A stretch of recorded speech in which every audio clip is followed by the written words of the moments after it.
Hello friends, welcome to my TET class. Friends, आज हम देखेंगे संस्कृत। तो यहाँ देख लेते हैं हम संस्कृत। और संस्कृत किस चीज़ में हम पढ़ रहे हैं? यूपीटीटी की हम लोग तैयारी कर रहे हैं, यूपीटीटी। और इसमें आपका फर्स्ट एंड सेकंड पेपर दोनों आ जाता है।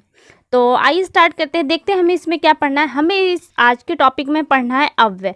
अव्यय प्रकरण के बारे में हम समझेंगे। तो आइए स्टार्ट करते हैं, वीडियो देखते हैं। अव्यय, ये देखिए, किसी भी भाषा के वे शब्द अव्यय कहलाते हैं जिनके रूप में लिंग, वचन, पुरुष, कारक, काल इत्यादि के कारण कोई विकार उत्पन्न नहीं होता। जैसे लिंग आ जाए, लड़का लड़की, यहाँ आना है तो लड़के के लिए चाहे यहाँ वर्ड का यूज़ कीजिए, चाहे लड़के के लिए, दोनों के लिए हम यहाँ वर्ड यूज़ करेंगे तो यहाँ शब्द पे कोई फर्क नहीं पड़ता। तो यहाँ शब्द ये क्या कहलाता है? आपका अव्यय कहलाता है। उसी तरह से वचन, पुरुष और कारक, काल, किसी का भी प्रभाव उस पर नहीं दिखाई देता या कोई उत्पन्न उसमें विकार उत्पन्न नहीं होता, तो वो आपका अव्यय कहलाता है। ऐसे शब्द हर स्थिति में अपने मूल रूप में बने रहते हैं, चूंकि अव्यय का रूपांतर नहीं होता, इसलिए ऐसे शब्द अविकारी होते हैं। अव्यय का शाब्दिक अर्थ है जो व्यय न हो। अव्यय, देखिए तोड़ देते हैं हम इसे, अ प्लस व्यय। व्यय मीन्स खर्च करना, और शब्द लगने से क्या हो जाता है? और यानी कि खर्च न करना। यहाँ अव्यय यानी कि जो खर्च न हो, जो बिगड़े न हो, क्या हुआ? आपका अव्यय हो गया। अव्यय के 4 प्रकार हैं। कौन कौन से हैं? देखिए, क्रिया विशेषण, संबंध बोधक, समुच्चय बोधक, विस्मयादि बोधक। अब हम इन चारों को अलग अलग इसकी डेफिनेशन और एग्जाम्पल के साथ देखेंगे। तो पहले देखते हैं हम क्रिया विशेषण अव्यय।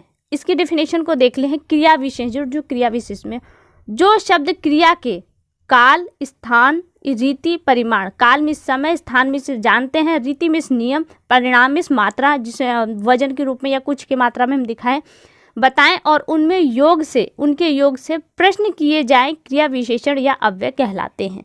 कौन से?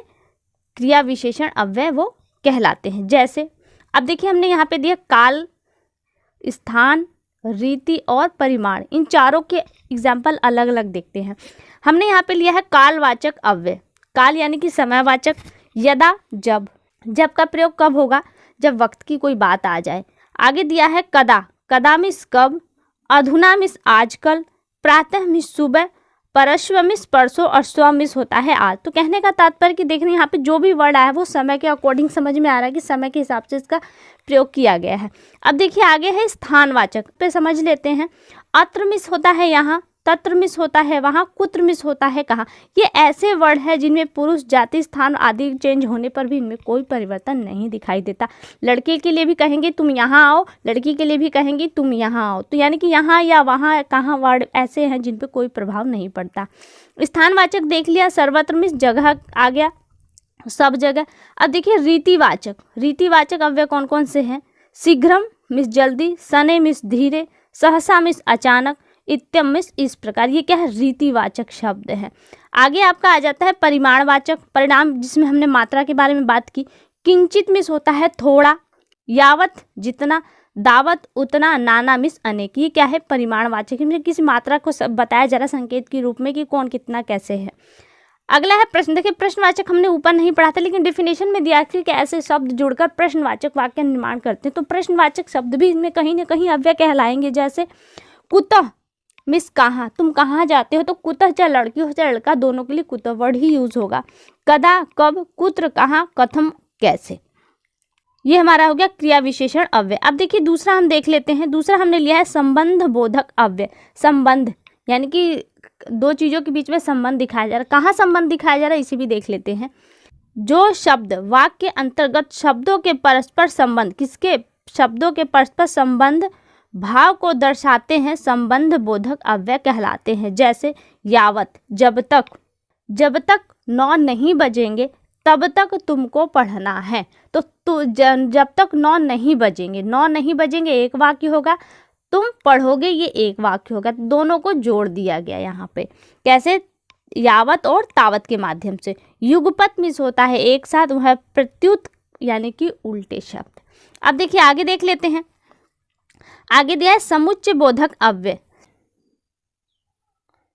यहाँ पे शब्द फिर से देखिए, समुच्चय बोधक अव्यय, जो अव्यय शब्द, पदों या वाक्यों को जोड़ने का काम करते हैं, समुच्चय बोधक अव्यय कहलाते हैं। जैसे च और तथा। चौ से देखा है, चौ मिस होता है और, तो क्या है तुम और वो, तो और क्या है दो चीज़ों को जोड़ रहा है, दो शब्दों को जोड़ रहा है। अथवा मिस होता है या, अपि मिस भी, तथापि भी, फिर भी, अतः मिस इसलिए, यानी कि ये ऐसे शब्द हैं जो वाक्य और पदों को आपस में शब्दों को जोड़ते हैं। चौथा देखिए विस्मयादि बोधक अव्यय। विस्मय, विस्मय मतलब आश्चर्य में पड़ जाना। देखिए जो शब्द विस्मय, निराशा, घृणा, आदर, सुख दुख, हर्ष, विषाद आदि भावों को व्यक्त करते हैं उन्हें विस्मयादि बोधक अव्यय कहते हैं। देखिए हा, हा, अह, ये कॉमा रहेगा यहाँ पे, ये है, ये किस कंडीशन में आएंगे आपके अवसाद सूचक, कोई स्थिति वाली अफसोस वाली बात आएगी तो आप वहाँ पे इन शब्दों का प्रयोग करेंगे। अहो बत कब आएगा, निराशा एवं आश्चर्य सूचक वर्ण है, जैसे निराशा की स्थिति बनेगी तो आहा, अहो ऐसे वर्ड आएंगे, और सूचक वाले में बत।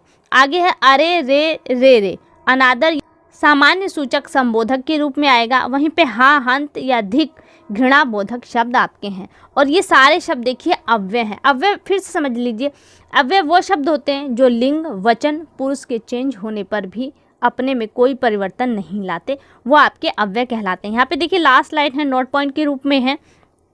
उपसर्ग भी अव्यय के अंतर्गत आते हैं, जिसे हम अगली वीडियो में देखें। उपसर्ग भी आपका अव्यय के अंतर्गत है, जिसे हम अगली वीडियो में और क्लियरली समझ लेंगे। तो फिलहाल के लिए केवल इतना, अगली वीडियो में आपसे फिर मुलाकात होगी, तब तक के लिए नमस्कार।